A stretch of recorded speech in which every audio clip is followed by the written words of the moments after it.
Let's play a little bit of this. This is the video Jim's been working on, and we've been too entertaining, so he's taking forever. Yes. All right. Let's just go ahead and start it. You guys got it pulled up? Yes. Yeah. Let's start it right now.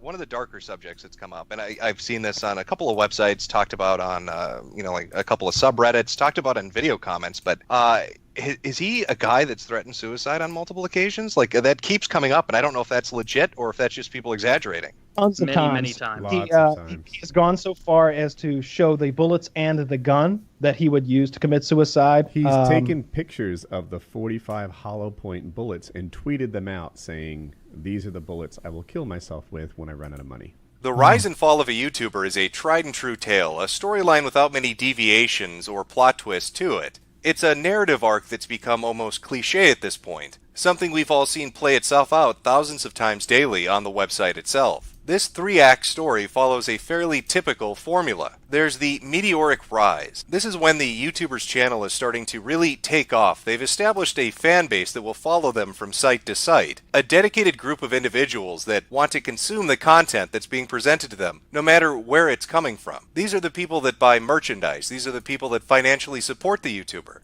They like and spread the videos that the person puts out. They talk about them in a positive light. They try to create a community and to spread that community to others. This growing momentum eventually accelerates itself into Act 2, the plateau or the lands of plenty. This is when the YouTuber has established themselves. They've reached the height of their popularity and their outreach. This period generally exists for 2 to 4 years. They've conquered the niche of content creation that they set out to do. Their word carries weight. Their fan base is rabid. And while the positives definitely outweigh the negatives, at this point in their internet career, that momentum and growth is starting to slow down. It's tapered off. Eventually, this leads into the finale, Act 3. From an epoch to a nadir, it's a roller coaster ride straight downward. Their audience starts to dissipate and disappear, sometimes through actions of their own and sometimes regrettably because their content is no longer appealing, it's no longer fresh or new. Somebody else has come along and done it better than they ever did. This is typically the point where the YouTuber, the internet celebrity, starts to experience a depression, knowing that they'll never achieve what they once had. And every day that goes on, from moment to moment, they get further and further away from that success they once coveted. The majority of us that watch videos on YouTube, that subscribe to certain channels or watch certain content, have all witnessed this happen, probably personally at least a few times.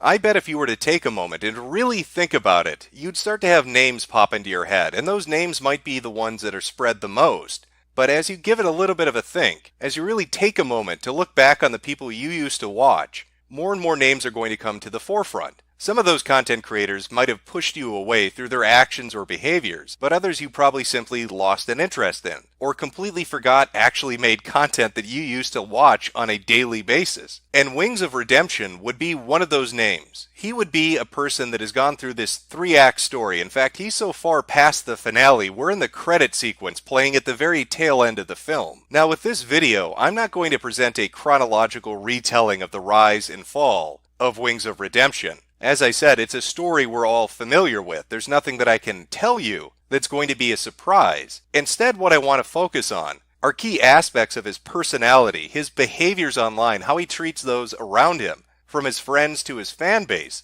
that either came about as a result of his decline or helped contribute to it. Because when you study Wings of Redemption, when you really look into who this individual is and what happened to them, it paints a very bleak picture. I tried to talk to Woody. Woody ignored me. I asked him if he wanted to do a Woody and Wink show again, because I figured at least that would get enough viewers that would hide the hate, and it'd make me feel good about my channel, and maybe it could kickstart me on making YouTube videos That's again. toxic stuff. But like Woody straight ignored it. Online friendships, Damn it, even Woody. more than their real-world counterparts, are built upon tenuous and shaky ground. Woody, you piece of Even shit. meeting a person who you know through the internet from time to time will hold less weight with you than those that are personally in your life. The people that you interact with on a daily basis, those that live around you, those that you've grown up with. These fragile relationships can fall apart over the simplest of fracture points. They can fray away. One day you're close with somebody and the next you no longer speak with them. I want you to imagine yourself undertaking a certain endeavor. You are a already established YouTuber. You've tapped into a newly emerging market. Press S You're to spit one of the on first Woody. people to gain a significant audience doing what it is that you're doing. God damn it, Just to give fucking like Woody. the broad strokes of this gentleman, he was quite big in the days of Call of Duty commentary. I don't know. Are you familiar with Call of Duty commentaries and Yeah. what a big scene that was at one point? He was one of the first, and I mean like one of the first 25 people on the planet who did it.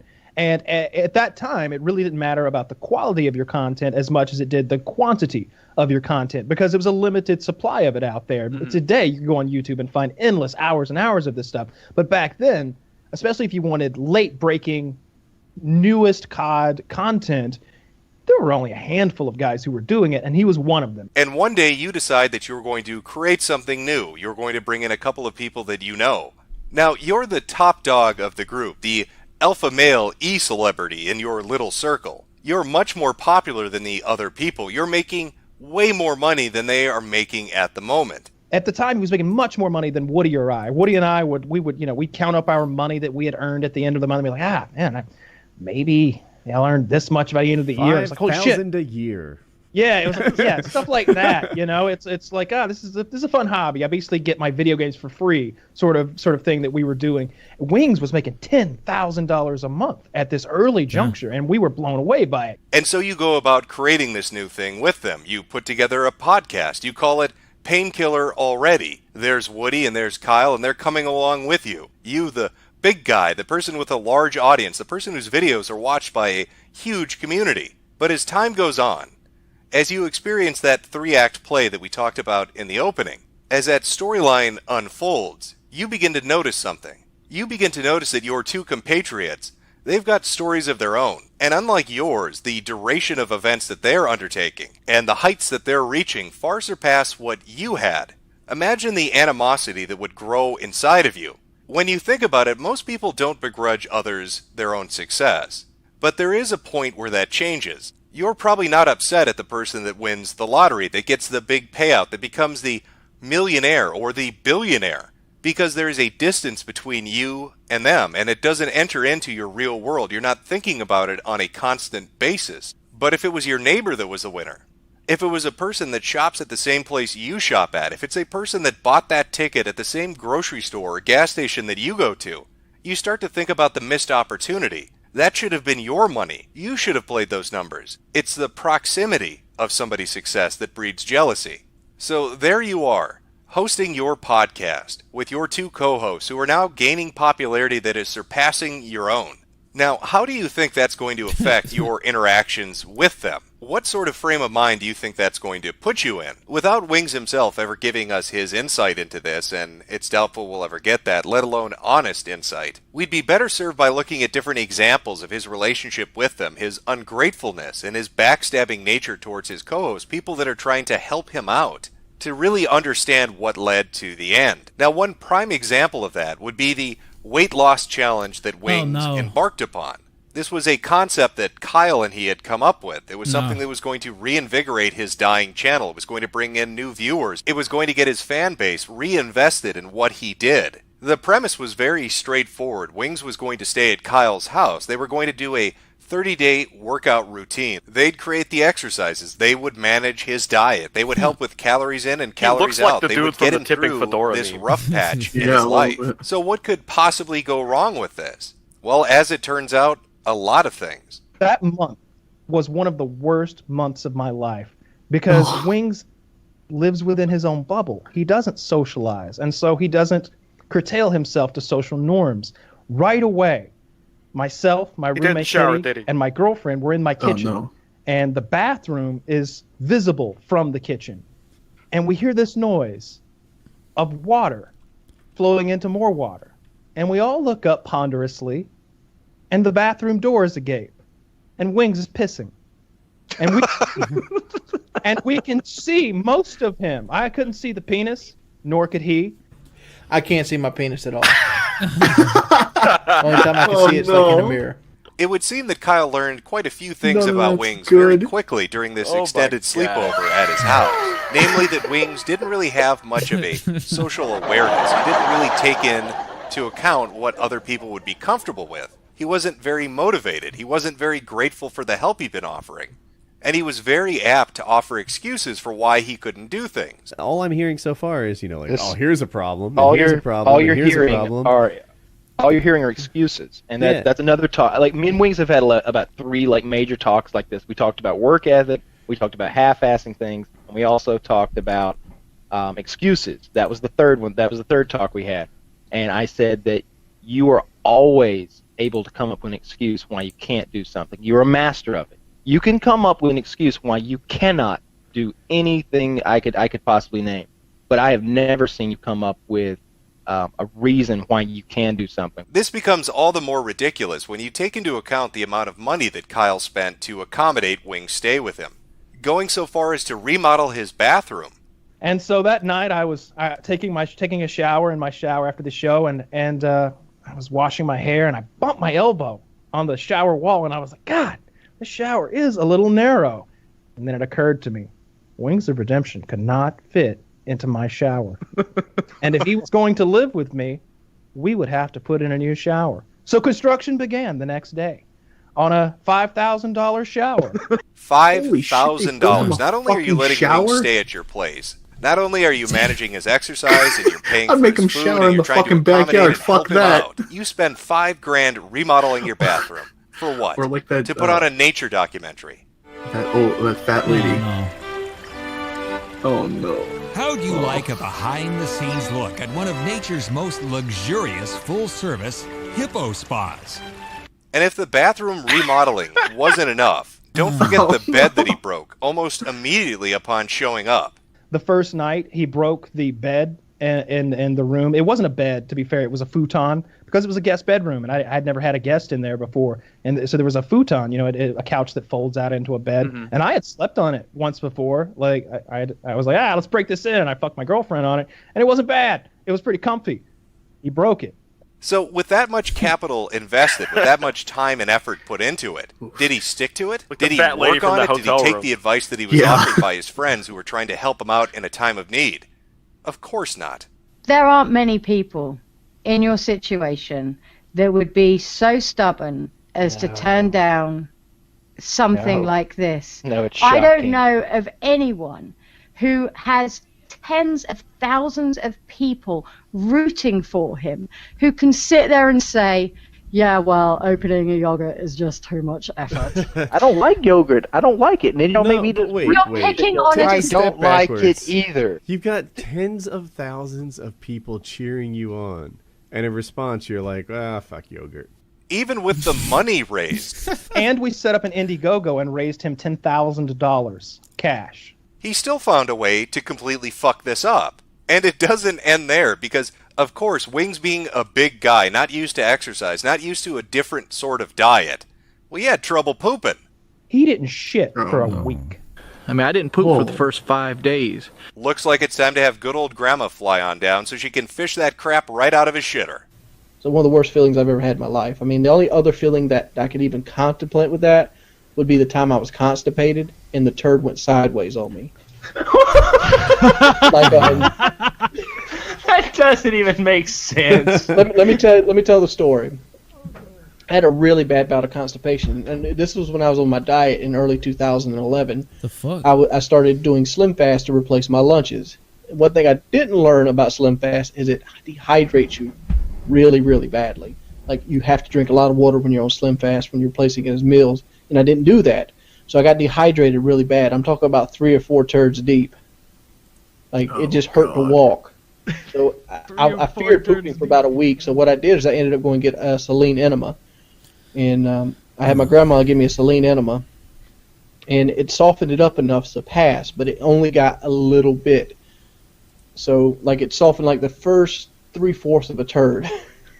I get on the toilet, and a saline enema like stimulates the muscles to actually make it come out. So I do it. It goes, and then that little piece, probably about this big, hits it, and turns like that, and it spreads my butthole wide open. I fall off the toilet, and I hit my head onto the wall, and I call out for my grandma. I'm like, you might have to take me to the hospital. But what we ended up doing is she ended up sticking her finger up my butt pooped himself and mashing the turd up. But at least the Wow. fans are keeping the dream alive. They understand how much he appreciates poop. That's why they Goatsy mail himself it to him. from the inside. One whole dollar. Oh, shit. $1. One whole dollar smeared in shit. There you go, buddy. We love you. We support you. Oh. And of course, looking at those wrinkly hands, it looks like Grandma's the one holding the letter. God knows she's used to dealing with shit. Now, after this disastrous attempt at getting his life sorted out, getting him into an exercise routine, getting him onto a diet that would help facilitate his weight loss, raising him money so he could use it for his How is the financial needs internet and for a real at this potential point? surgery. Oh, All Wings really did after that was walk around a little bit. Video after video of 5 to 10 minute walks, acting like that was some kind of a dedication towards his weight loss goal. But this wouldn't be the last time that Wings would take for granted the efforts of his friends, that he would sort of cast it aside without really giving it any thought. There was a trip that they had planned to do, a trip they were going to take into the wilderness together. Somehow it came up, hey, let's do a survival trip. Let's go out into the wilderness, the three of us, and let's see how we fare. Leading up to it, we're making videos, talking about it. Like, one of the things was that we kind of got fixated on was starting fires with flint and steel. And so I made a quick video on one of my YouTube channels of me in my backyard making a fire with flint and steel. You know, it's a little annoying at first, but once you get the This ain't Minecraft, guys. the knack of it, you can do it. Wings made 4 videos of him making fire with flint and steel and never accomplished it.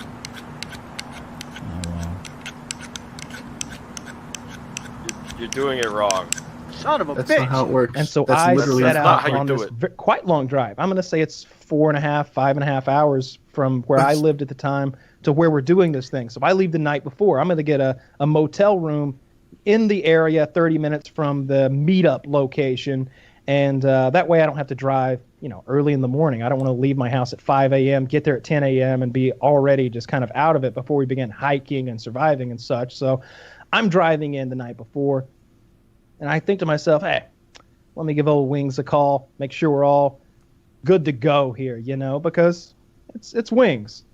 Call him up, say, hey, man, Where do you ready find to the do peach this tree? thing? I'm driving in now, about 3 hours from the place. What are you up to? You could if you left right now, you'd be here around 11, and you could share this motel room with me. I could get a room with 2 beds or so. He's like, I'm not going. Like, what? What do you mean? I'm not coming. So there's Woody, and there's Kyle. They're psyched for their outdoor adventure. Wings is going to come along after shit-talking the other person that wasn't really up to doing it. 3 buddies out in the woods going to have a great time, maybe get a little content out of it. And what happens? He doesn't even do them the courtesy of calling to say, I can't make it. He doesn't tell them ahead of time that he has no interest in it. He merely lets them show up, and then he decides, I don't want to do it. Obviously, I didn't go to the PK survival trip today. And I seen people tell me, like, oh, why don't you go now? Go now. Do it. Dude, that's not an option. Maybe you're starting to notice a bit of a pattern here. A lack of will. An inability to commit to something, to find any excuse to not have to do something. A lack of constitution. This is the end of the day 3 video. And I want to talk a little bit about constitution. One of the things that really changed during this last week or so about me is noticing how lack of the constitution I actually have. His failure to commit to this trip was just one thing in a long line of things that ended up fracturing the relationship.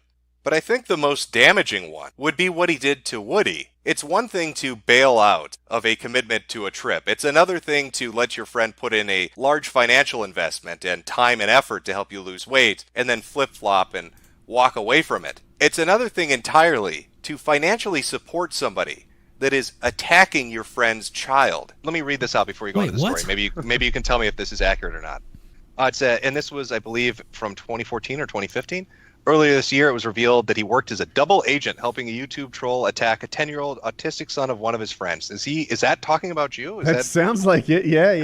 Yeah, that's it. Yeah. That's it. Yeah. So this guy, the one that challenged me to fight him, and we organized it. He also would he'd be like, give me money. I want to go to Europe, or I want to do this, or I want a car. I don't know what he wanted money for. And Wings donated to him.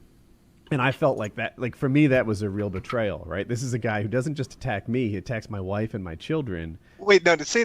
I'm sorry. Say that again. So the guy that's screwing with you and your family, he gave him money? Yes. What? Yeah, via PayPal. Via Why? PayPal. Because this dude that was attacking Woody's family, obviously Jesus, his channel was named. He also, like, as like a different thing not related to Woody, was like, oh, I really, I'm feeling depressed and I'm all, in a bad headspace.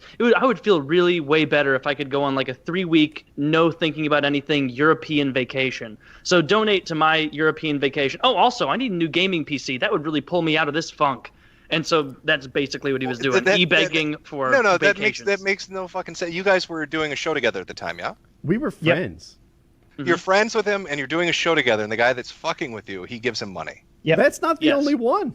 Yeah. There was another guy. His name was Thunder Toro, and Thunder's channel is doing well at this point, but he hates me. He hates me, I think, because he was a better gamer than me, but I was more successful on YouTube, and I think that's the core of it. Like, I never talked to him or anything, and he uploaded a video where his friend said that my son was a fucking faggot that jerked off dogs. And I didn't like it, so I uploaded Quite an explicit accusation. Understandable. And I gave that comment 2 thumbs down. Yeah. Wings, on the other hand, is giving him like search engine optimization advice and like how to grow his channel. And he was doing really well, and Wings took some credit. Oh, well, you know what? Fuck this guy then. How is he going to cry about compilation videos and be like, the trolls are coming to get me when he's funding people that are fucking with you? That's that. Exactly. You know what? We're of the same mind on this one. No fucking pity. Fuck him. Yeah. And Wings was like, Woody, I feel like you're making me choose between you and him. This, to me, is perhaps the most irredeemable thing about him. These are his co-hosts, and he's financially supporting somebody attacking one of their family. And what excuse does he offer up to it? What is his explanation for why he did that? Thunder comes to me, goes, "Hey man, I need help with my channel. Could you help me?" So I helped him. I gave him some advice about algorithm, and his channel went up. Next thing I know, I'm confronted by Woody for helping somebody that made fun of his child. I'm like, that has nothing to do with me. I can be friends with both of you, and you two can be disagreeing. Why won't Woody do a show with me? Maybe because you paid the guy that's attacking his fucking kid, you piece of shit. Maybe that's got a part to play in it. I'd walk away from that. I don't imagine many people would stick around for a friend like that. Your inability to commit, your ungratefulness, and you're financially supporting somebody attacking the families of your co-hosts is a pretty good reason to see that you'd be leaving the show, that would be the end of him. But if you think he treats his friends badly, you should see how he interacts with his own fan base. You're worthless because, I don't give a shit if you watch or not. You're not worth any money to me. A content creator's relationship with their own audience is equal to, if not more important than, the things that they produce. Your viewership, your fan base is what carries you forward. It's what helps to expand your channel and bring in financial success. But there is a threshold that some people unintentionally and sometimes intentionally cross. A point where they begin to see their fan base less as people that appreciate what they're putting out, and more as a solution to their financial problems. It's the point at which the positive comment, the like and the share, the expanding of the community is no longer sufficient enough, where the content creator wants more out of the people that are watching them, where they're viewed less as individuals and more as a living wallet, or as the Findom community would put it, a pay pig. And you know what? If you know what's good for you, guess what? You're gonna go to my fucking Amazon. That's right. That's right, you fucking pay pig. That's right. You. I'm talking to you. That's right. My little fucking pay piggy. This helps to create a cycle of alienation, a self-feeding loop that grows larger and larger, where a content creator turns on their audience. The audience then turns to trolling and retaliation. That trolling leads to more aberrant behavior, and that aberrant behavior alienates the audience even more. And as the cycle continues to spin around and around and around again, that particular YouTuber begins to lose a grip on reality. They stop seeing the situation for what it is and begin to attribute all sorts of meanings to it, all of which are further and further from the actual truth. And you can see this play itself out quite frequently with Wings. Now, he may tell you he's not bitch-made. As much as people want to talk about Jordy, I ain't got no bitch in my blood. I got zero bitch in my blood. Zero. But for a man that's 0% bitch, ain't got no bitch in my blood, He sure likes to cry a lot. Let me know how many people I actually have that actually want to see me here. I want people that actually care about me being in the fucking channel. I want people making YouTube videos and fucking Twitch videos to fucking stop, man. I hate waking up every day wondering if I have a fucking job. It's fucking terrible. No. I hate my fucking face cam because shit like this happens, and this is gonna be on fucking YouTube and Twitch too. He likes to complain a lot. Like, seriously, I'm fucking stressed out like a motherfucker, and the people just keep doing this shit. Boo-hoo. I mean, why am I always fucking mad 24/7 when I have people like this just fucking with me? This is my job, man. This is how I put food on the table. You suck at video games. Wow. And you complain all the time. Leave me alone. And cry. I cry because it hurts my fucking feelings, dude. I'm so... I don't think you understand how stressed I get about this Twitch and this YouTube and this troll shit. Like, my stomach hurts. His stomach just stressing about it. No, I'm not fucking crying. I almost cried right there. He likes to play the song of his people. That's what happens when you eat out. I hate coming here. I hate coming to fucking do this shit and get 15,000 people ask me about my weight and remind me how big of a failure I am. Oh no! My life sucks, man. It does. I'm scared.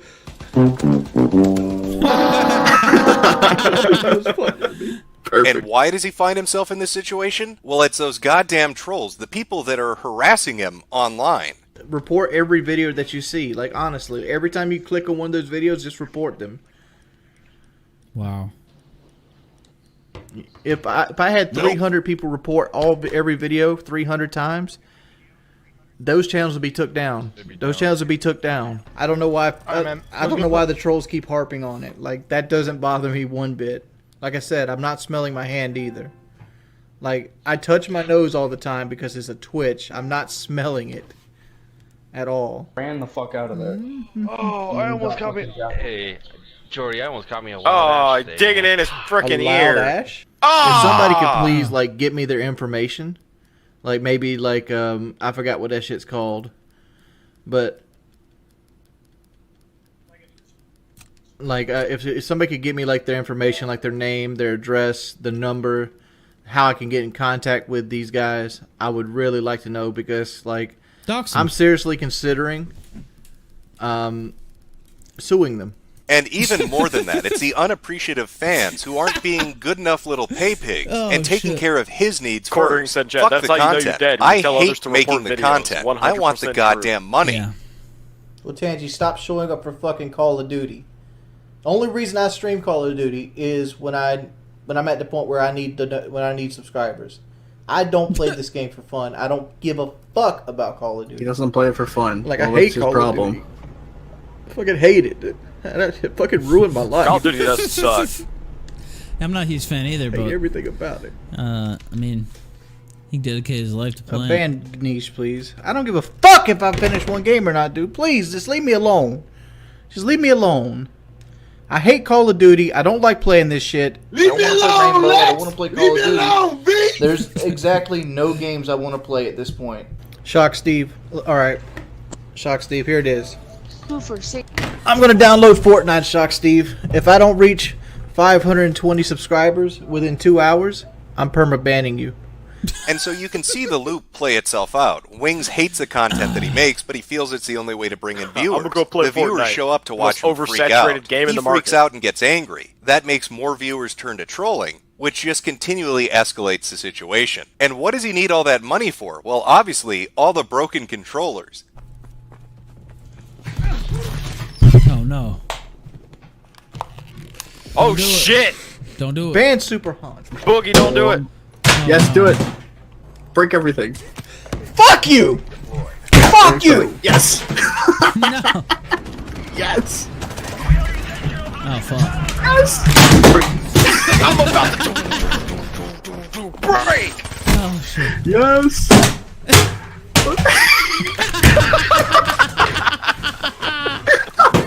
Break everything! Oh no. Damn, what did he throw there? I don't know, but it was pretty big. Yeah. Oh, You see some fucking Lincoln Park in the background to like this highlight reel. Take this shit no more, man. Boogie's evil twin. That's what Jesse. Dark Boogie. Oh, break the wall. Punch the wall. Punch a hole. Punch the wall. Do it. Please. Hole. Come on. Do it. Does he? Just one. Come on. Do it. Do it!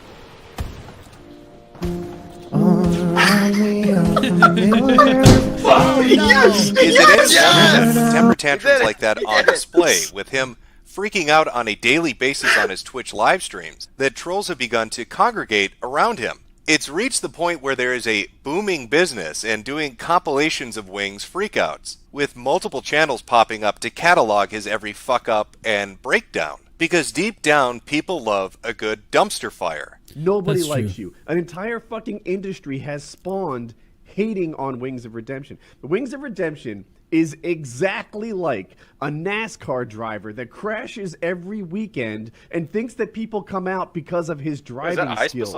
No, Wings. People aren't watching you because you're good at gaming. It is. People aren't watching you because you're It is, in fact, charismatic. Ice Poseidon. People are watching you because it is a new and fascinating thing for them to see a fucking 32-year-old going on 500 pounds, failure to launch man baby, cry about dying in video games, and deflecting it as if it was someone else's fault. And that inferno has been burning for years. Take, for example, his match with Syndicate, somebody else from the Call of Duty community. The guy is known for being the best Call of Duty Zombies player on the planet. And his YouTube channel is kind of skyrocketing, largely because he's so good at Call of Duty Zombies. 6 years ago, Woody. 6 years ago, thank you. Yeah. What Wings doesn't realize is that he's actually good at the multiplayer version of Call of Duty as well. That's what he did before he got famous. Anyway, during the show, for hours and hours, Wings is wildly disrespectful to this guy. Just shutting him down, acting like he's not a gamer, like, you know, just... He says that he'd be much better at zombies on his first game. He doesn't even play zombies, but if he were to, he'd be much better than the best player on the planet. He challenges him to a 1v1 on Bog. Nobody on the trash pile. Uh-oh, Wings knows where he is. Does Syndicate know where he is? Game on! Syndicate gets the shots on target. 6-3 Syndicate. Now, a thing you need to know about Wings is his style of gameplay. He's actually very, very good at these across-the-map sort of accuracy-based thing, you know, where we're both behind cover, we both have 2 or 3 pixels to aim at. That is Wings' cup of tea. That's what he's strong at. So he sets the rules up, and he says, we have to use M16. It has to be on Bog. It has to be... He lays it all out there, so it's to his advantage. Dude, he's just fucking hiding. Look, I'm looking at the fucking map right now. Where's he at? Oh, I see him. I see him. He's not hiding. He's looking for you. I'm standing out in the fucking open. He can't see this because he's too busy laying on his belly half the time. That's not true. Like, we can all see what he's doing. He's that's hunting how you he gets play. behind, which means that he has to start taking some risks. He's playing the to game. catch up, How am I and that supposed just to leads win? to being further behind. And eventually, Jesus. he throws the controller, rages, and blames me for streaming it. I broke my controller. You broke your controller? Yeah, keep fucking laughing, you fucking faggot. Fuck! Why the fuck you stream that shit? It was your idea. It was your idea. Please cancel the stream. That's the best part. I don't give a fuck. Please cancel the stream. I do not want to hear these fuckers talk. Wings gets Cancel salty the enough stream. if you remind Cancel him of it. his shit-talking Oh my to God. Syndicate. He gets upset enough if you remind him of his loss to Syndicate. He gets even madder if you remind him of the fact that he wanted Syndicate to throw a money match, a rematch, and make it look like he was the superior player. A little time passes, and like Keemstar gets involved in this. Keemstar was always opportunistic about when he found drama, and he's like, "We'll set up a 1v1 with you guys. We'll put, I forget what it was, like $5,000 on the line, and then winner take all." And Wings came to him and said, "Look, we'll do this. We'll do a 1v1.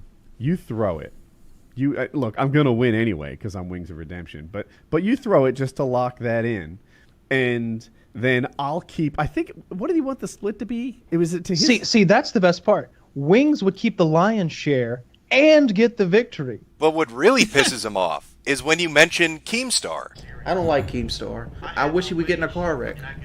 I literally do. I wish he's the only person I could think of right now I wish would literally die. Dude. Mods, please do your fucking job. Get rid of these people talking about Keemstar. There is no love lost between the two. In fact, they had No a stream where Keemstar. they debated some of the issues, and you can see Wings trying to struggle through it. Keemstar's a good boy. He didn't do so nothing. I was gonna do a game with you. I told you that I wanted money from you to know that you're serious. That would be put towards the game. You were obviously. You said you were gonna get 15% of the game, and that's part of the reasons why I deserve to die. No. That's just like I said. That's the first bullet point. You tried to, swindle me and Woody out of money because that game never came to effect. How were we gonna get our money back? The first eat a bullet point. You didn't give me any money. We didn't because I wasn't going to. But like you're you holding. weren't swindled. You weren't swindled. And second of all, I just want to let you know, I just came out with a game app. Right. A couple months This ago. was after Fortress Craft. This is right after Made Fortress Craft. $200,000. I mean, I've made a lot of money on games. Right. But like horrible Keemstar, the genius business guy tried to get Wings some money, tried to give him a business opportunity, right? And you were going after that guy who camps, who did nothing to you and said nothing to you. So I defended him, and I thought you deserved a taste of your own medicine. That's what the FAG was all about, bullying the bullies. And you were quite the bully back in the day, Wings. You sat there. You said our hope that I died in 2014. I mean, what? I don't remember. What do you want me to say to that?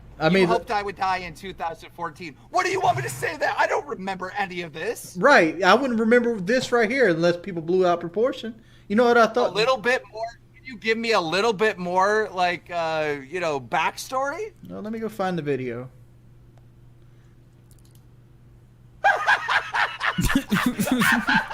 What's happening? I saw the clip.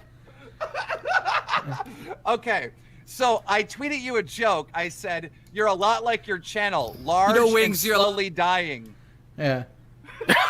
No. That's a joke. Got him. That's funny, Wings. That's funny. God. That's not. Damn. Oh, Wings should die. That's a fucking joke. In fact, Wings got so angry at Keemstar, he tried to intimidate him through doxing him and his loved ones. All right. Well, I got your DJ Keemstar. I've run some stuff by you. Is your PO Box 148 Holland? Oh, that's Zero? correct. That's correct. Oh no. Is your street address? Peel fucking box. York 140809. That's incorrect. That's incorrect. Right. I don't give my personal where I live at. I don't give that out. Is your girlfriend named Melissa R? Whoa. Yes, she is. Oh. Is her phone number 71663? Okay. Can I ask you why you're trying to get my personal information? I'm just trying to see how much of this is correct because I gave some of this information to Fisticuffs. You gave my personal information to Fisticuffs? Yep. Why? Okay, so should I find out what trailer park you live in and announce that to the world? I don't live in a trailer park, my man. I know. So You could have fooled me. What was the motivation behind this action? This is well, basically, I did some digging and I tried to find everything I could find out about. I'm just letting him know it's out there, and that way he won't be surprised. Do you know how many people threaten me a day? It's like I know that you're a bully and that you get off on bullying people, but like I'm one person that is just gonna constantly have that middle finger in the air. It's never gonna go down. It's always gonna be fuck you. No one is ever gonna fucking talk me into submission or anything. So whatever you're trying to do, just stop now, because the middle I'm not finger trying is to do right anything. here. I'm letting you know that I did give away some of your I'm personal not information. intimidated in any way. I'm not trying to intimidate Yes, you are. Yes, you are. Trying to say my girlfriend's name. And trying to say No, where I live, what my P.O. box is. I just want you to know, it's always up, dude. The bird is flying right now. But unlike him jumping up and down, this had zero impact. No Richter scales went off. Keemstar brushed it away as if it was a non-threat. And so it becomes just another example in a long list of growing complaints about how Wings behaves, how he interacts with his friends, how he interacts with his fans, and how he interacts with the community at large. Look here, listen, look, listen. Look here! Look, listen! The road toward success is an arduous one, but the trip back down it is even more difficult. To come to the realization that your time is over, that you've had your limelight and that's passed you by, can be a difficult one for a YouTuber to come to grips with. Some desperately seek to cling on to a fraction of what they once had, continuing on as if nothing had changed, hoping for the best but not really preparing for the inevitable. Others find a way out. They begin to develop a fully fulfilled life of having a family, owning a house, and getting a job that's much more stable. But then there are people like Wings of Redemption. It's uncertain exactly where Wings will be a year from now, or even 2 years from now. But wherever that destination may well take him, it's a trip that Wings embarked on himself. It's his own actions and behaviors, the path that he took on the internet, that led him to where he is now and where he's going to end up. His interaction with people and his dependency on them, all helping to fuel his own self-imposed nightmare of believing that he needs to produce a certain kind of content to make any money at all, and the bitterness and hatred he feels for that being his lot in life, for that being the position he finds himself in. He is a man that found himself in the land of milk and honey of internet stardom, that now resides in a fetid rot. All right. I wasn't going to watch the whole video, but I actually started enjoying it, so I had to keep going. It's a gym vid, man. That's how it is. I mean, I knew you go down the rabbit I was hole. getting into it, so I just said, fuck it. We're just going to play the whole thing.